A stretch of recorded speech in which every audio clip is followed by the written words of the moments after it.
บอกเสืออันมันได้ต้องเจอเฮาอยู่หน้าห้านแต่ไปเป็นภูมิปานเพิ่งผู้ต้องเห็นแล้วต้องย่านพวกเจ้าหน้าที่คุมงานตุกกับปานย้อนทำเฮ้ยเฮ้ย come on เฮ้ยเฮ้ยยุ่งมือสับลาเพลงขึ้นแต่เป็นมึนดินง่ายอาหารลำพงฟ้าสายเป็นเกตเอาไว้แกงเฮาไปสวนรถมาล้ำเขตมีสิได้เอาน้ำเอาตีสีแดงเดียวผู้สาวรอแป้งเราขาวมีมุงอย่ามาวนผู้สาวกูเด้อแตกผู้หงนะนักรบพงบ้านป่าขาเมามาสู่เขา30-40 คันบ่ย่านไทยเฮาบูเฮาดันข้า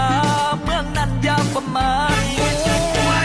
งานเลิศที่ขึ้นดังเฮาจักประตูซอยแค่10 บาทตอนนั้นเป็นตัวซุ่มเจ้าอาวุธทั้งป้อมมีเสื่องไว้บ่พบเขาอันเป็นแค่ซุ่มเฮา50 วันจันทร์บางงานเลิศที่ขึ้นดังเฮาจักประตูซอยแค่10 บาทตอนนั้นเป็นตัวซุ่มเจ้าอาวุธทั้งป้อมมีเสื่องไว้บ่พบเขาอันเป็นแค่ซุ่มเฮา50 วันจันทร์บางงานเลิศที่ขึ้นดังเฮาจักประตูซอยแค่10 บาทตอนนั้นเป็นตัวซุ่มเจ้าอาวุธทั้งป้อมมีเสื่องไว้บ่พบเขาอันเป็นแค่ซุ่มเฮา50 วันจันทร์บางงานเลิศที่ขึ้นดังเฮาจักประตูซอยแค่10 บาทตอนนั้นเป็นตัวซุ่มเจ้าอาวุธทั้งป้อมมีเสื่องไว้บ่พบเขาอันเป็นแค่ซุ่มเฮา50 วันจันทร์บา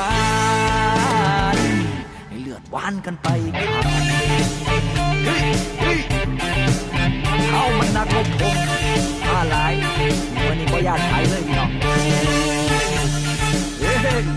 ตามมาแล้วพงใส่แล้วพงหัว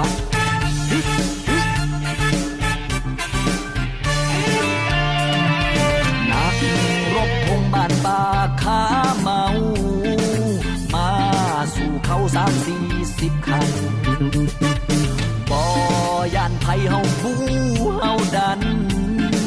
ข้าเมืองนั้นยาวประมาณงานเลิศที่ขึ้นดังเฮาจักประตูซอยแค่10 บาทตอนนั้นเป็นตัวซุ่มเจ้าอาวุธทั้งป้อมมีเสื่องไว้บ่พบเขาอันเป็นแค่ซุ่มเฮา50 วันจันทร์บานงานเลิศที่ขึ้นดังเฮาจักประตูซอยแค่10 บาทตอนนั้นเป็นตัวซุ่มเจ้าอาวุธทั้งป้อมมีเสื่องไว้บ่พบเขาอันเป็นแค่ซุ่มเฮา50 วันจันทร์บานงานเลิศที่ขึ้นดังเฮาจักประตูซอยแค่10 บาทตอนนั้นเป็นตัวซุ่มเจ้าอาวุธทั้งป้อมมีเสื่องไว้บ่พบเขาอันเป็นแค่ซุ่มเฮา50 วันจันทร์บานงานเลิศที่ขึ้นดังเฮาจักประตูซอยแค่10 บาทตอนนั้นเป็นตัวซุ่มเจ้าอาวุธทั้งป้อมมีเสื่องไว้บ่พบเขาอันเป็นแค่ซุ่มเฮา50 วันจันทร์บาน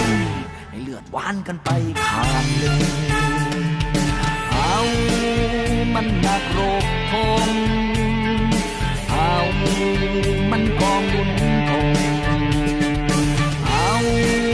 มันนักรบพงเอามันกองบุญทง